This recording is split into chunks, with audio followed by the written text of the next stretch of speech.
का?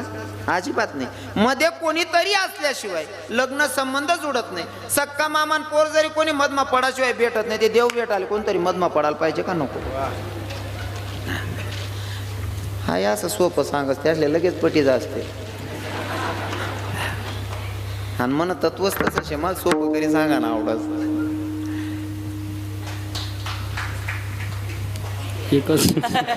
त्याला एकला आवडणं म्हणून गुच्चव राहील काही काय ना सुरू पड जाई बा असं. मी एक व्हिडिओ बघितला, भाषण चालू होतं आणि एक भाऊ पुढी चोई राहता आणि पुढी टोकी राहता. लोकेशी पडाची टाळ्या वाजते ना.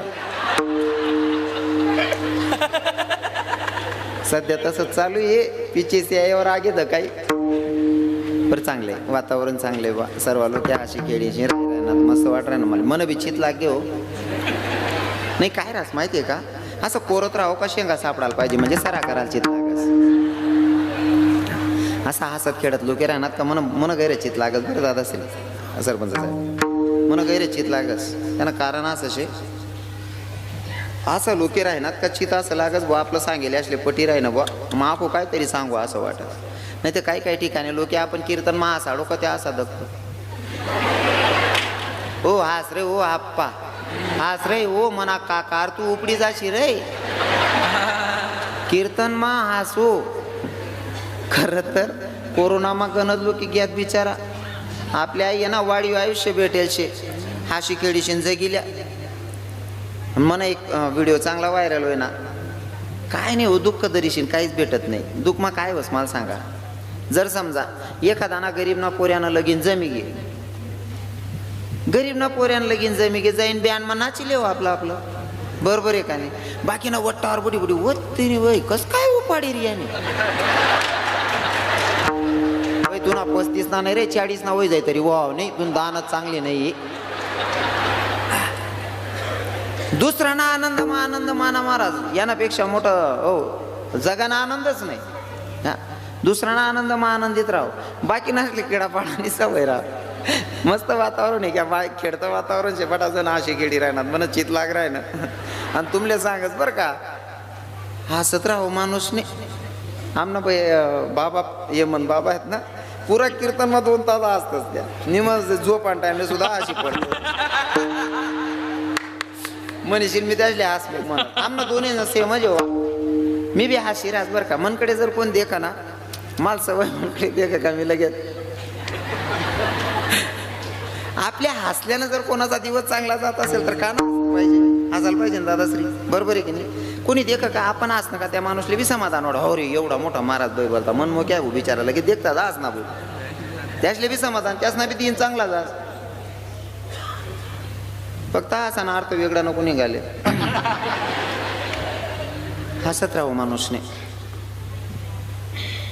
आणि जो हसस ना आपली पक्की गॅरंटी आपला कीर्तन मग 2 तास बसणार दिलखोलीनं हाशिलीन आणि मनमा शंका कुशंका न ठेवता जर हाशिलीना ना पक्की गॅरंटी 6 महिना तुमल्या अटॅक यावं नाही.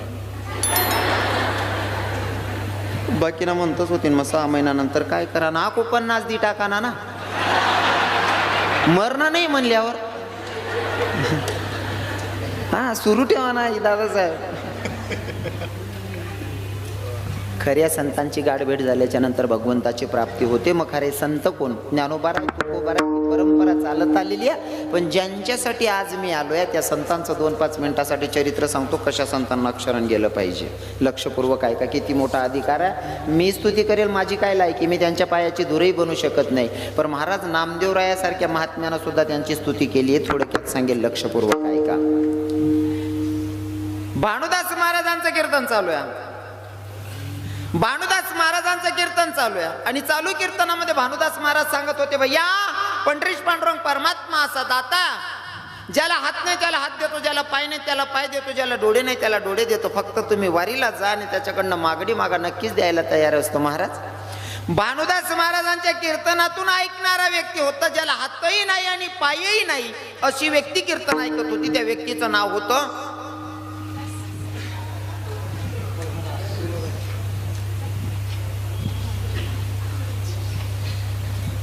कोण नाही तुम्ही नका सांग आता कोण होतं बहिणीसोबत. हा मायच्या आमलेने माहिती कोण होतं आणि काय होतं. आणि आमले माहिती राहतं तुला कसा दडकावतो ताडे. कुर्मदास नावाचा व्यक्ती ज्याला हातही नाही पायी नाही अशी व्यक्ती वारीला जाते.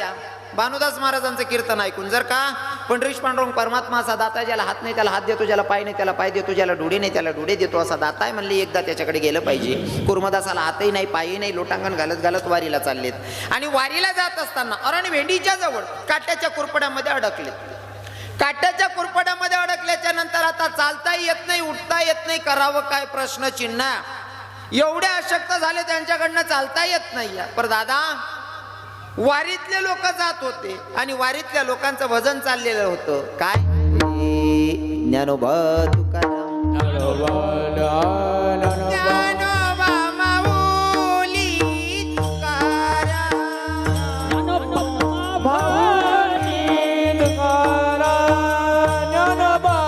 माऊली तुकाराम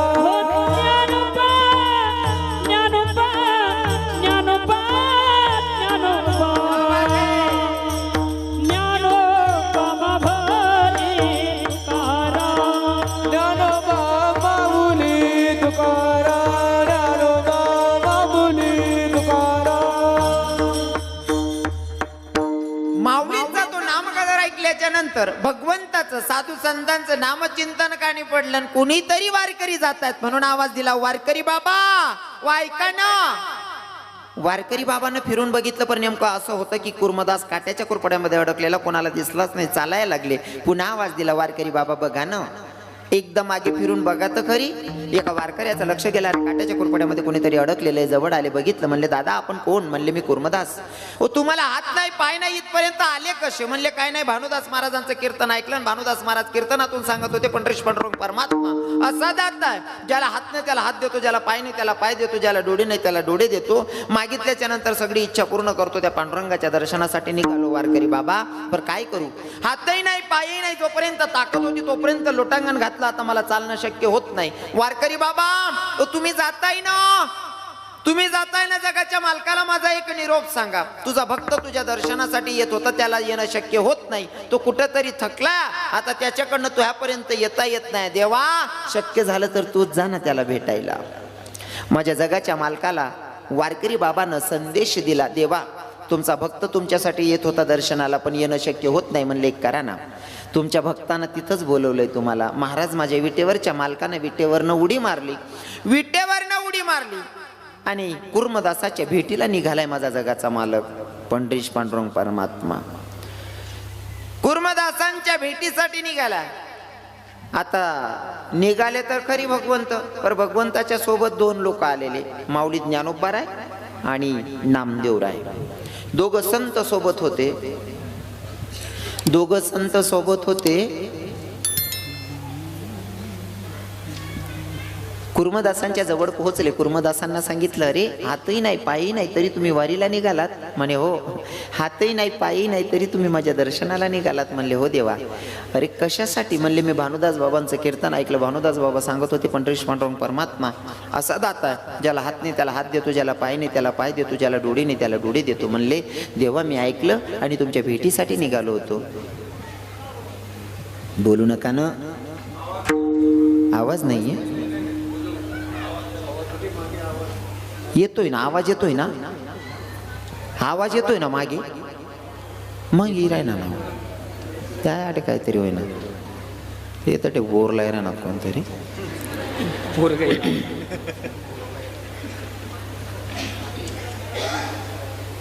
कुर्मदासांनी सांगितलं की तुम्ही भानुदास महाराजांचं मी कीर्तन ऐकलं आणि भानुदास महाराजांच्या कीर्तनातून ऐकलं की पंढरीश पांडुरंग परमात्मा ज्याला हात नाही त्याला हात देतो, ज्याला पाय नाही त्याला पाय देतो. म्हणून देवा मी तुमच्या भेटीसाठी निघालो होतो. देवानं सांगितलं माया भेटीकडे निघाले होते ना? म्हणले हो. तुम्हाला भानुदासांनी सांगितलं होतं ना की पंढरीश पांडुरंग परमात्मा जे मागितल्याच्या नंतर ते देतो. म्हणले आता मी तुमच्या समोर आहे, मागा काय मागायचं असेल, जे मागायचं असेल ते मागा. कुर्मदासानं सांगितलं देवा मी आता शेवटचा क्षण मोजतोय आणि त्या प्रसंगाला तू माझ्या डोळ्याच्या समोर आहे. याच्यापेक्षा अजून आनंदाचा क्षण फिरून कधी येणार आहे? म्हणले तू माझ्या डोळ्याच्या समोर आहे. आणि तुम्हाला सांगतो बरं का, खूप कमी लोक असतात की भगवंत समोर आहे आणि भगवंताच्या समोर ते देहाचा त्याग करतात. त्याच्यामध्ये कुर्मदास, पितामहा भीष्म आणि रामायणामधला पशुया, त्याचं नाव जटायू. कमी लोक असतात की भगवंत समोर आहे आणि त्यांच्या समोर देहाचा त्याग करतात. कुर्मदासांना सांगितलं, देवा तुम्ही जगाचे मालक माझ्या समोर आहेत, मला आयुष्य नकोय, फक्त तुमच्या मांदीवर मला जीव सोडायचा आहे, देह त्यागायचा. भगवंतानं मांदी दिली. किती भाग्यवान असेल तो जीव, किती भाग्यवान असेल साहेब. सोपं आहे का? जगाच्या मालकाच्या मांदीवर देह त्यागतोय, याच्यापेक्षा अजून आनंदाचा क्षण कोणता असू शकतो? दादा, विधी पूर्ण आटोपली भगवंतानं. आता माघारी निघाले पंढरपूर जायला. पंढरपुराला जायचं, पर सोबत आलेले दोघं संत होते. भगवंताला थोडा खेळ रचायचा होता आणि माऊलींना सांगितलं, माऊली मला पाण्याची तहान लागली आहे, मला पाणी प्यायचंय हो. माऊलींनी समोरच बघितलं, हिरवळ दिसत होतं. हिरवळ होतं तो मळा होता सावता बाबांचा. सावता बाबांच्या मळ्याकडे हात दाखवला. भगवान, अगर तुम्हाला पाणी प्यायचं असेल तर हिरवळ दिसतं, तिथं नक्की पाणी भेटेल, तिथंच पाणी घावणार आहे, जा म्हणले. बघा आता जगाचा मालक पाणी पिण्यासाठी गेला, त्याच्यापेक्षा खेळच रचलेला माझ्या जगाच्या मालकानं. पाणी पिण्यासाठी गेले, सावता बाबांच्याकडे गेले. सावता बाबांना सांगितलं, महाराज माझ्या मागं 2 चोर लागले, माझ्या मागं 2 चोर लागले, मला लपायला जागा द्या म्हणले. सावता बाबांनी सांगितलं, मिरचीत लपा. म्हणले ते चोर एवढे बेकार आहे तर मला तिथंही धरतील. म्हणे उसात लपा. अरे तिथंही सापडवतील. मग केळीमध्ये लपा. म्हणे कोठे का पाडत नाही, मला धरली तिला. सावता बाबांनी थोडाही विलंब न करता विडा घेतला, स्वतःची छाती फाडली आणि हृदयात भगवंताला सांगितलं, देवा येऊन बसा म्हणले माझ्या हृदयात. भगवंताला हृदयात जागा देणारा पहिला संत असेल तर ते म्हणजे सावता बाबा. जगाच्या मालकाला हृदयात स्थान दिलं. आता इकडे दोघं संत वाट बघत होते, भगवंत येत कसे नाही. दोघंही निघाले, ज्या दिशेनं भगवंत गेलेले त्याच दिशेनं गेले. आणि गेल्याच्या नंतर सावता बाबांच्या जवळ गेले. सावता बाबांनाच क्वेश्चन केला, महाराज इकडनं कोणी इस्माला जाताना बघितलं का? सावता बाबा म्हणले, नाही बाप्पा, नाही कोणाला बघितलं, कारण देवानं सांगितलं होतं माझ्या मागं 2 चोर लागले, कदाचित हे चोर तेच असतील. सावता बाबा सांगत नाही, पण माऊलींचं लक्ष गेलं. अरे काही महात्मा आहे म्हणले. नामदेवरायांना सांगितलं, नामदेवराय अरे ओ महात्मा सांगतो मी कोणाला बघितलं नाही, खोटं बोलतायत म्हणले. पर या महात्म्याला धन्यता द्यावी तेवढी थोडी. म्हणले झालं काय? बघा ना, स्वतःची छाती फाडली आणि जगाच्या मालकाला विराजमान केलं. हे दिसलं कधी माहितीये का? भगवंताचा थोडा पितांबरचा काष्टा बाहेर दिसत होता आणि तो पितांबरचा काष्टा बघितल्याच्या नंतर सांगितलं, या महात्म्यानं हृदयात भगवंताला विराजमान केलेल्या. मग माऊलींच्या मुखातून डोळ्यातून अश्रू गळत होते, मुखातून वाक्य निघालं, अरे जगाच्या मालकाला छाती फाडून जर हृदयात जागा देत असेल तर या महात्म्याला धन्यता द्यावी तेवढी थोडी आहे. तेव्हा माऊली ज्ञानोबारायाने सांगून तर झालं, पण नामदेवराय सांगतात, माऊली या महात्म्यानं स्वतःची छाती फाडून जगाच्या मालकाला विराजमान केलं. या महात्म्याला धन्यता देण्यापेक्षा या महात्म्याला जन्माला घालणाऱ्या मायबापांना मी धन्यता देतो. धन्य ते आनंद रत्नाची ते कान, धन्य ते आनंद रत्नाची ते कान, ते आरण्य रत्नाची ते कान, धन्य ते आनंद रत्नाची ते कान. जन्मला निधान सबता तो, जन्मला निधान सबता तो, सबता सागर प्रेमाचे आगर, सबता सागर प्रेमाचे आगर. जन्मला निधान सबता तो, जन्मला निधान सबता तो, सबता सागर प्रेमाचे आगर, सबता सागर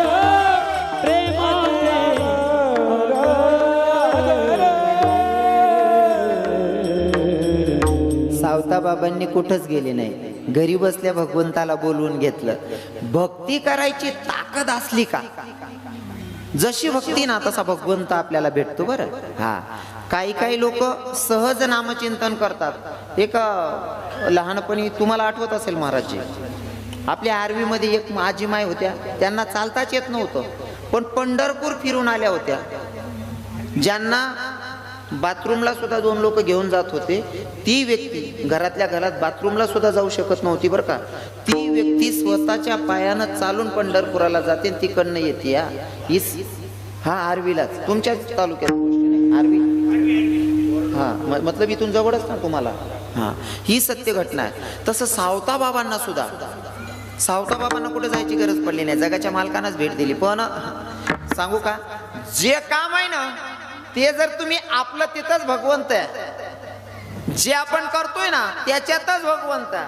थोडक्यात एखादा सालदार आहे, त्यांनी जर नीतीनं काम करा ना, नीतीतीन काम करा ना, लवकर साले भरणं सोडतेस.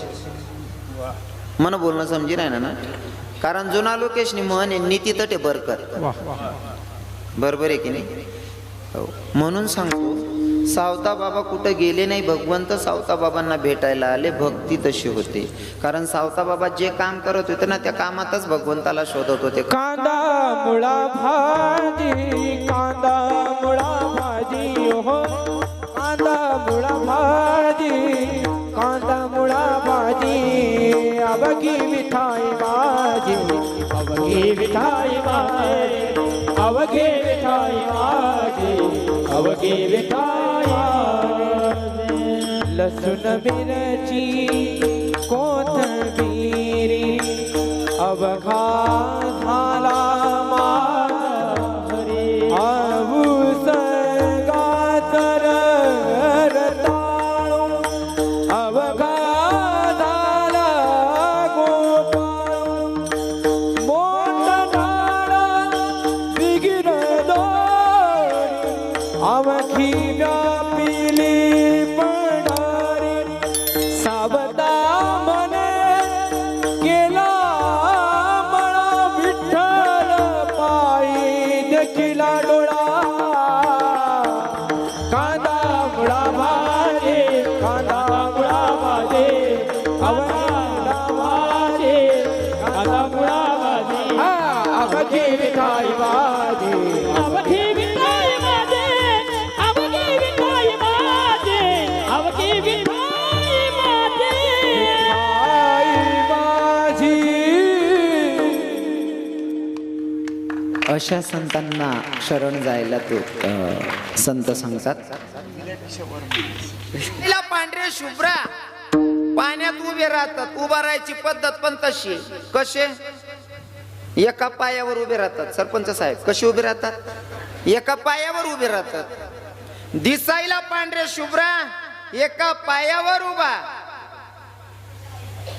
कोणी गोष्ट कराय ना मी बगडा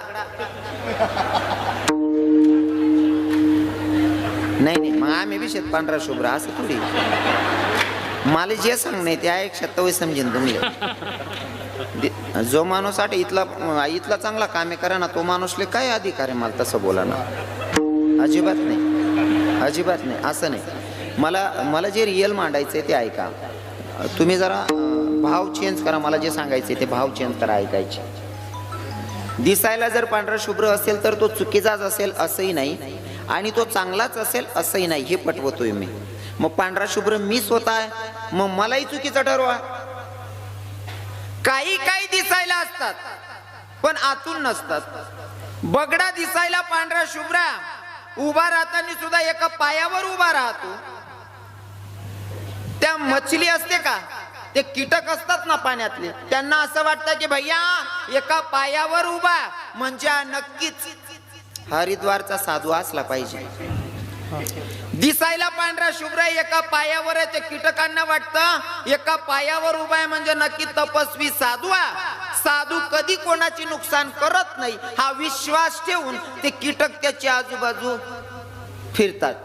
मग अहो पांढरा बदक काय करस अहो बगडा, त्याचल्या बरोबर जोवड येऊ देस आणि जो का पाय उचलेले तो बरोबर त्यांना डोकावर ठी. कोण? पांढरा बगडा. असा गणच पांढरा बगडा राहतस, दिखाले पांढरा राहतस पण आतून काळात राहतस.